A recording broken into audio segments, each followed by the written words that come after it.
Hello everyone, I'm Rick and thanks for joining me. Today we're looking at another step-up transformer from Boyuusound.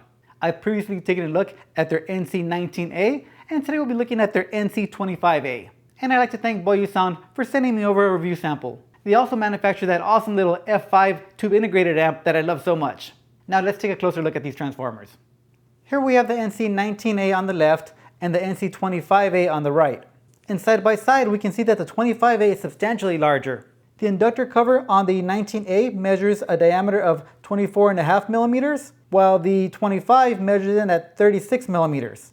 And the weight of the 19A comes in at 125 grams, where the 25A is over double at 325 grams. Looking on the rear of the units, we'll also see that the 25A has some nicer RCA ins and outs as well. And the build quality is generally better. The 19A has screws on the top plate where the 25 does not. All the screws are on the bottom of the 25, but the 19 has screws top and bottom. So what do these little boxes do? If you look up step-up transformers, you'll find that most are used for boosting moving coil phono cartridges to moving magnet levels, usually with ratios of 10:1 to 40:1. And this will usually get you gain increases from 20 decibels to 32 decibels. The Boyuusound 19A and 25A are different, and they're not intended as phono stages, although they do have the NC25C, which is. And that one has a step-up ratio of 1:20. The 19A and 25A have a step-up ratio of 1:2. And with a 2-volt line level input signal, I measured about a 3 decibel increase in output. More on that later. The Boyuusound even makes a model with a 1:1 ratio, so no gain increase. So why even get that one? Well, first we have to look at what the transformers do to our audio signal. And I had to do some homework for this one. And here's what I grasped. By the way, if you're more familiar, please feel free to help the audience and leave a comment below while still being respectful. Instead of these little covers, we have copper inductors. One for the right channel and one for the left channel. And these inductors will have a primary and a secondary winding that will allow audio signal to pass through while doing a few other things, such as changing impedance, eliminating ground loops, and blocking DC. But what we're concerned about with these transformers are these two things. First, saturation. When we apply audio signal to the transformer saturates and can't contain any more magnetic flux. This sets the limit as to how much audio signal can cut through and generates harmonic distortion. And this gives us a warm fullness in the bass and less harsh brightness in the highs.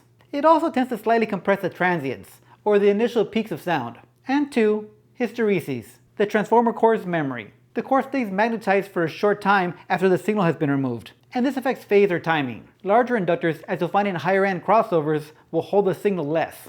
And this was evident when I tested and compared the 19A to the 25A. They both had a nice thick saturation to the music, but because the 25A is larger, it tends to hold the signal less and sounds more detailed. I posted a companion video with sound demos as well, so be sure to take a look at that video and listen with headphones. And please do share your opinion as to what you hear. The specs on these two are pretty similar. The bandwidth of the 19A is 39 Hz to 68 kHz, while the 25A goes slightly lower to 35 Hz. Both have an input impedance of 600 ohms and an output impedance of 2.4 kilo ohms.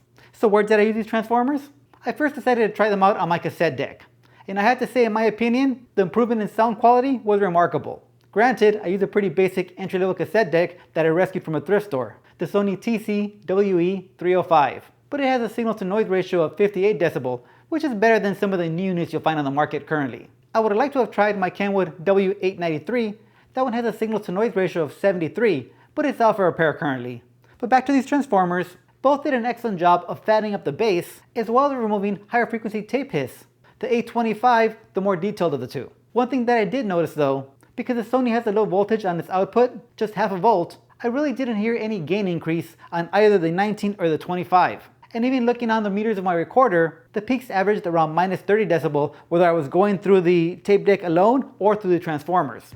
So then I switched to digital. I tested with an SMSL PL100 CD player, and this one does give you 2 volts out on its analog out. And now here I could hear a bump up in the volume. And here on the recorder's meters, I can see that I was getting an average of minus 14 decibels without the transformers and minus 10 decibels with either the 19A or the 25A. Again, the transformers fan things up and tame down the highs, with the 25A again sounding more detailed. And I really do love the sound that these transformers give you. So much so that I'm going to leave the Boyuusound NC25A in my system permanently. My DAC has both balanced and single-ended outputs, and my preamp has both balanced and single-ended inputs. So I plan to leave the NC25A in line on the RCA side of things. When I'm in the mood for more pure sound, I can keep it on the XLR input. And when I'm in the mood for a little more of that colored, harmonically rich sound, I can switch over to RCAs.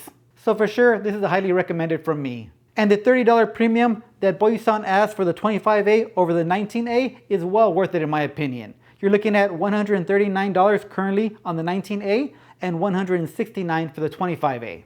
So if you're interested in these, don't forget to watch my sound demo video as well. And that's all I have to say about this one. Thanks for watching, and I'll see you on the next one.